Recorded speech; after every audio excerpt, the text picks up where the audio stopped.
Oi gente, tudo bem? Eu sou a Bia Hansen e esse é o Vou Falar de um Crime. E hoje eu tenho uma presença especial que tá aqui do meu lado, mas eu acho que vocês não vão conseguir ver, que é a minha cachorra. Deixa eu ver se eu consigo mostrar.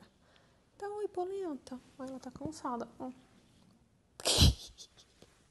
Tô morrendo de sono, mãe. Oi, gente.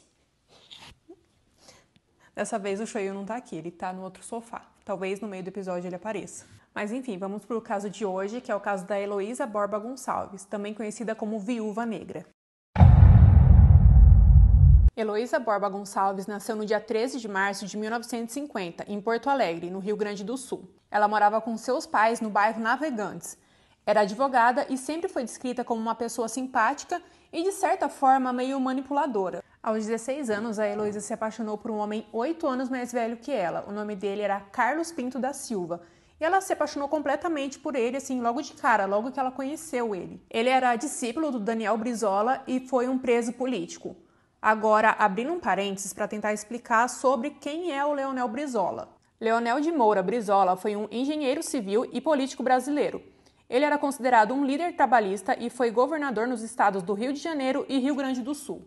Mesmo o Carlos sendo mais velho que ela e tendo toda essa experiência já na vida, ela não se intimidou. E para conseguir conquistar o Carlos, ela se aproximou primeiro da irmã dele, que tinha 28 anos na época e era professora. A irmã do Carlos trabalhava numa escola em Esteio, que fica na região metropolitana de Porto Alegre. A Heloísa então passou a visitar essa irmã dele e ela levava flores para ela, pedia conselhos de como ela poderia conseguir conquistar o irmão dela.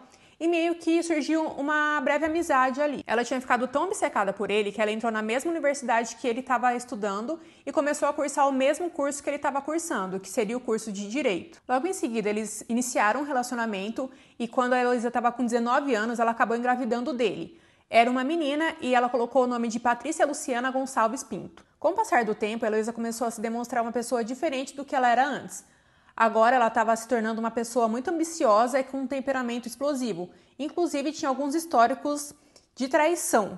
Então a família do Carlos começou a acreditar que a primeira filha nem sequer era filha do Carlos, era filha de outro homem com quem ela teria se relacionado. Quando a Heloísa estava com 21 anos de idade, ela decidiu terminar o relacionamento dela com o Carlos e logo em seguida ela já começou um outro relacionamento com outro homem mais velho também.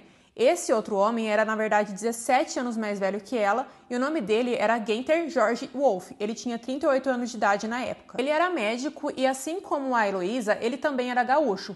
Ele vinha de uma família pequena e era descrito como um homem solitário. Eles se envolveram romanticamente, mas logo em seguida, no dia 27 de dezembro de 1971, o Guenther sofreu um acidente de carro e acabou falecendo. O acidente aconteceu entre as cidades de Porto Alegre e Taquara, que são ambas cidades do Rio Grande do Sul. Aparentemente, a Heloísa estava esperando um bebê do Guenther, e esse bebê nasceu 6 meses após o falecimento dele. E a família do Guenther não estava acreditando que esse bebê era realmente filho dele.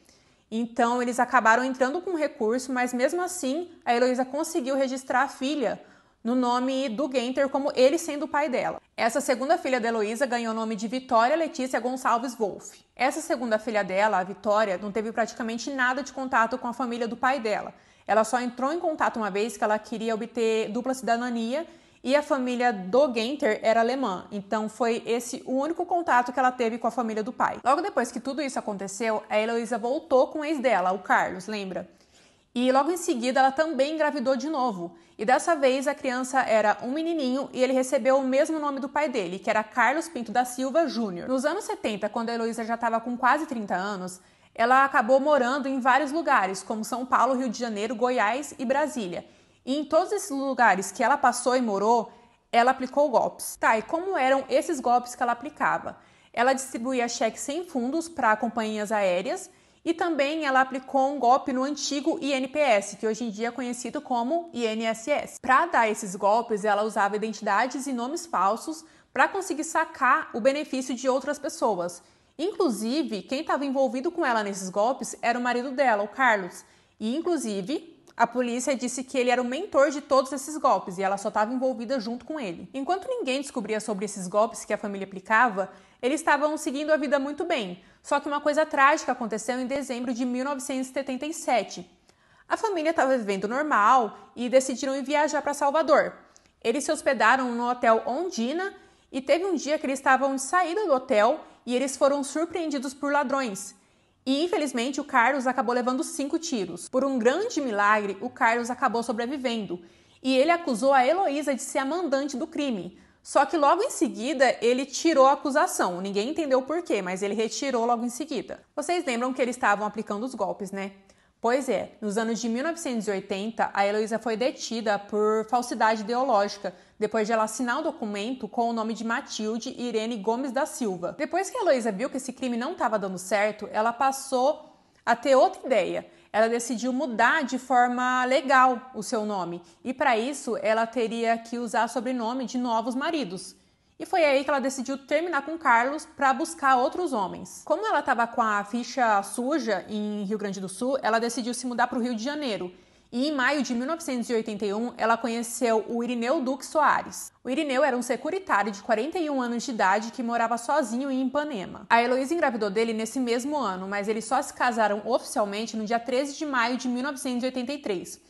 O nome desse filho foi Daniel Gonçalves Soares. Depois de se casar com o Irineu, ela assumiu o sobrenome dele, mas mesmo assim deixou guardados os documentos dela com o nome dela anterior. Em outubro daquele ano, a família e a babá estavam indo para Magé, no Rio de Janeiro. Só que no meio do caminho, um outro carro parou eles. Então o Irineu desceu para ver o que estava acontecendo. No que ele desceu, ele acabou levando 2 tiros no peito. O homem do carro pegou o dinheiro dele e saiu correndo e fugiu. Oficialmente, o caso foi registrado como homicídio e roubo. Isso tudo aconteceu apenas 5 meses depois de eles se casarem. E desse casamento, a Heloísa herdou 3 apartamentos na zona sul do Rio de Janeiro, um carro, e com isso ela decidiu repaginar o visual dela. Então ela começou a comprar várias roupas de marca, chapéus bem grandes, e começou a andar muito bem vestida. Até esse momento da história, ela até que parece uma vida normal, sem nenhum envolvimento.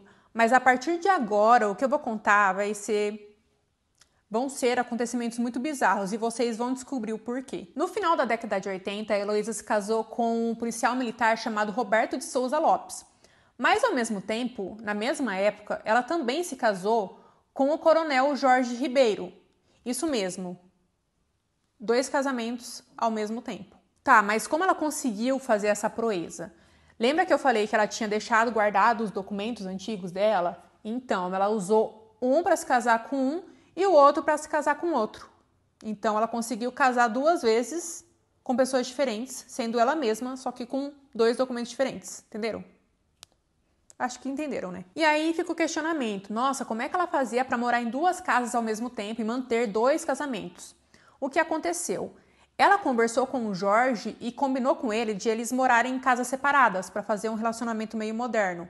O Jorge gostou da ideia e topou. E foi assim que ela conseguiu manter esses 2 casamentos, porque daí ela morava com um e tinha esse estilo de casamento mais moderno com o outro. Aí você pensa, nossa, 2 homens já tá de bom tamanho. Só que para Heloísa não. Ela arrumou mais um namorado e o nome dele era Nicolau Saad. Ele era um homem idoso e ela começou a se relacionar com ele enquanto estava casada com os outros 2 homens. Esse Nicolau era um homem sírio e era empresário, então ele era bem rico. E no meio desses 3 relacionamentos, a Heloísa acabou engravidando. Só que quem era o pai? Ninguém sabia. Mas é claro, ninguém sabia no caso da Heloísa. Mas cada um dos homens pensavam que eles eram o pai do menino que ia nascer. Então, vem aí mais uma coisa extremamente bizarra desse caso. A Heloísa registrou o filho dela com 2 pais em 2 datas diferentes. Sim. E como ela fez? Um dos registros ficou com a data do dia 31 de julho de 1990, como ele sendo filho do Nicolau, e com o dia de 13 de agosto de 1990, como ele sendo filho do Jorge. O menino recebeu o nome de Marcelo e levou o nome dos 2 pais, cada um em uma certidão diferente com o nome de cada pai. E em meio a tudo isso, depois do nascimento do Marcelo, ela se casou com o Nicolau no dia 8 de maio de 1990. Nessa data, ela estava com 41 anos de idade. Como a Heloísa já estava com 3 casamentos, ela decidiu terminar um deles. E o escolhido foi o Roberto. Ela se divorciou dele em novembro de 1990, então muita coisa aconteceu nesse ano. Apenas 1 ano e meio depois do casamento da Heloísa com o Nicolau, em 29 de dezembro de 1991, ele foi encontrado morto no seu apartamento. A causa da morte oficial foi dada em relação ao câncer em estado avançado que ele tinha e também ao ataque cardíaco que ele teve. Só que teve uma coisa meio alheia às circunstâncias, porque ele estava com o braço quebrado. e ninguém conseguiu explicar o porquê desse braço quebrado dele. De início, a Heloísa tinha uma ótima relação com a família do Nicolau, só que depois da morte dele, começaram a desconfiar um pouco dela. Segundo o sobrinho do Nicolau, que se chamava Carlos Simas, que era um administrador de empresas, ele revelou que a Heloísa tinha dado 2 versões do caso. Em uma das versões, ela disse que o Nicolau teria sido atropelado por um ônibus, e na segunda versão, ela falou que ele tinha se engasgado com suco de laranja. Então, são 2 versões completamente diferentes e que nenhuma delas fazia sentido, até porque ele estava com o braço quebrado. Então, só se encaixaria no acidente de ônibus.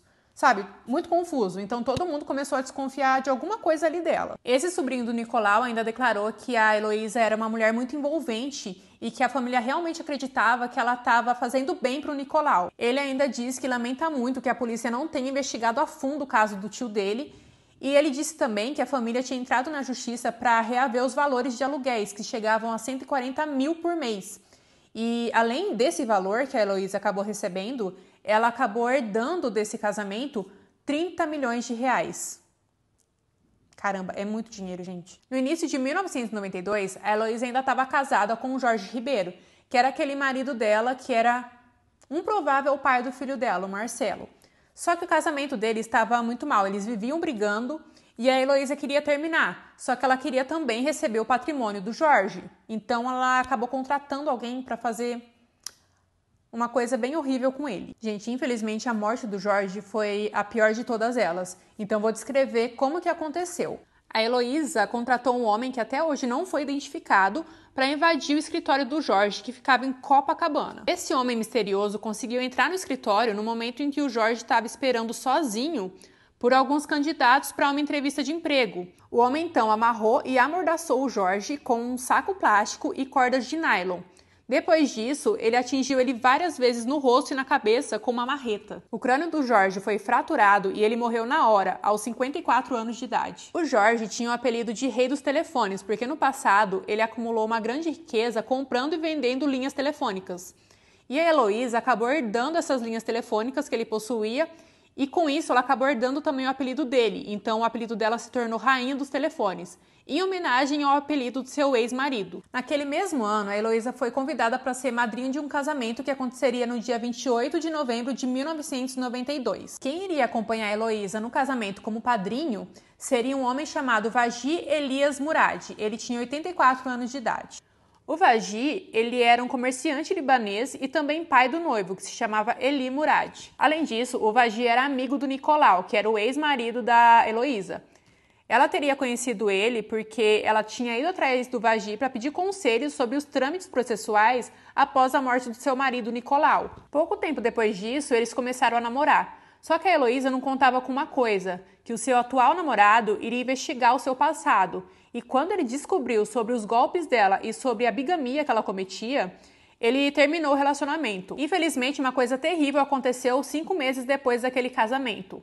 O Vagi estava com seu amigo Wagner Laino no Recreio dos Bandeirantes, quando de repente um homem não identificado se aproximou e atirou nos dois até a morte e depois fugiu. Até hoje, a polícia não conseguiu descobrir quem foi esse assassino. Com tudo isso que aconteceu, o Eli Murad, que era o filho do Vagi, ele começou a investigar o passado da Heloísa, porque ele tinha certeza que ela tinha alguma coisa a ver, porque foi tudo muito estranho a forma como aconteceu aquilo. Então, o que ele fez? Ele foi lá e contratou investigadores particulares para investigar a vida e o passado da Heloísa, e foi aí que ele descobriu tudo sobre ela também. No meio das investigações, o Eli percebeu que a morte de todos os ex da Heloísa era muito estranha e suspeita. Então ele começou a perceber que o pai dele já tinha talvez começado essa investigação e descoberto tudo sobre o passado dela, e talvez tenha sido isso que fez com que ela mandasse matar ele. Após 5 meses do assassinato do seu pai, em outubro de 1993, enquanto estava no meio das investigações sobre o passado da Heloísa, o Eli também sofreu um atentado. O Eli e o seu amigo policial Luiz Marques da Mota estavam indo para a delegacia que ficava no bairro da Barra, quando de repente eles foram emboscados por 2 homens não identificados que dirigiam um outro carro. Os atiradores acabaram atingindo o Luiz pelo menos 3 vezes, o que fez com que ele morresse na hora. O Eli também foi atingido na cabeça, mas conseguiu sobreviver após ficar semanas na UTI. Depois de tudo isso que aconteceu, depois de se recuperar, o Eli continuou investigando a vida da Heloísa. Por volta do ano de 2010, a Heloísa se escondeu e até hoje ela está foragida. Ninguém sabe onde ela está. A promotora Patrícia Gliotti emitiu 2 mandados de prisão pelas acusações de homicídio qualificado e bigamia. Ela também ofereceu o prêmio de R$2.000 para qualquer informação que pudesse levar à prisão da Heloísa. Depois de um tempo, foi finalmente decidido que ela deveria ser julgada à revelia, por não ter comparecido nas audiências, o que levou a ser rapidamente condenada e sentenciada a 18 anos de prisão. O crime foi a julgamento pela 6ª vez em 2011, Nos outros 5 julgamentos não tinha acontecido porque a Heloísa não tinha comparecido. Esse julgamento dela aconteceu de acordo com a lei da cadeira vazia, que acontece quando uma pessoa acaba faltando em muitos julgamentos seguidos. Então, nesse caso, conseguiram fazer o julgamento dela mesmo sem ela estar presente. Além de tudo isso, a Heloísa também está sendo procurada pela Interpol. Ela foi condenada pelo crime de homicídio duplamente qualificado. O júri entendeu que ela teve participação no crime cometido de forma cruel e de maneira torpe. Segundo a promotoria, a Heloísa, que agora está foragida, estaria morando nos Estados Unidos. Segundo o assistente da promotoria, o advogado Paulo Ramalho, a REC já foi condenada por poligamia e falsidade ideológica contra o INSS, é suspeita de outros casos de homicídio. Ele declara, abre aspas, não há dúvida de que ela cometeu mais de um assassinato. Já são 3 outros maridos dela que foram mortos de forma idêntica para se obter bens e dinheiro. Não há dúvidas de que ela arquitetou e programou a morte do marido. Fecha aspas. Já o advogado de defesa da Heloísa, o Matusalém Lopes de Souza, disse que não considera esse júri válido, porque, segundo ele, o crime foi cometido em 1992 e só com a alteração do Código Penal em 2008 que passou a ser possível um julgamento sem a presença do réu. Ele tentou adiar o julgamento, mas o pedido foi indeferido pelo juiz Guilherme Schilling. O advogado dela entende que não há provas cabais que apontem que a Heloísa matou ou mandou matar o ex-marido. Ele disse, abre aspas, esse processo não termina hoje. Não há nenhuma prova da participação dela no crime. A testemunha de acusação não tinha nenhuma relação com o fato.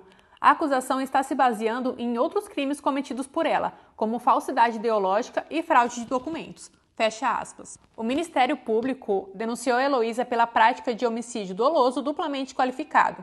Ela teve a sentença de pronúncia em 25 de agosto de 2005. 2 dos filhos da Heloísa moram na Flórida, o que seria um dos possíveis locais onde ela estaria escondida. A moradia fixa deles ajudou a polícia a encontrar movimentações da Heloísa nos estados da Califórnia, Flórida, Nova York e Washington. O filho da Heloísa, o Carlos Pinto da Silva Júnior, já respondeu por um processo de falsidade ideológica. No ano de 1992, a Heloísa fez a transferência de 7 imóveis para os seus filhos, e esses imóveis eram pertencentes ao Nicolau Saad. E o Carlos, que nessa época tinha 19 anos de idade, assinou a escritura como donatário, e foi aí que ele acabou cometendo o crime de falsidade ideológica. No ano de 2002, ele voltou a cometer esse crime porque ele tentou vender um apartamento no Leblon por R$200 mil, antes desse apartamento ser passado para ele por meio da doação. A filha que a Heloísa teria maior contato é a Patrícia, que é a sua filha mais velha.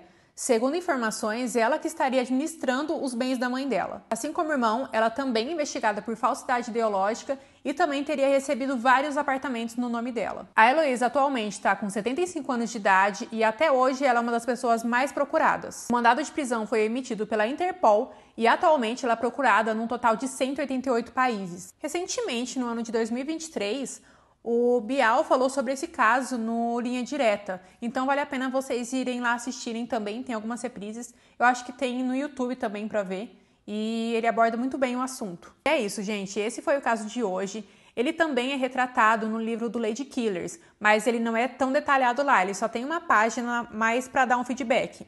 Então comentem o que vocês acharam, se vocês gostaram. Esse é um caso que ainda está acontecendo, né, porque até hoje a Heloísa não foi encontrada. E eu espero que vocês tenham gostado. Eu ia puxar a polenta para me despedir junto com ela, mas ela tá dormindo. Então eu vou tentar postar um videozinho dela como ela tá para vocês verem. Tchauzinho, gente. Até o próximo episódio.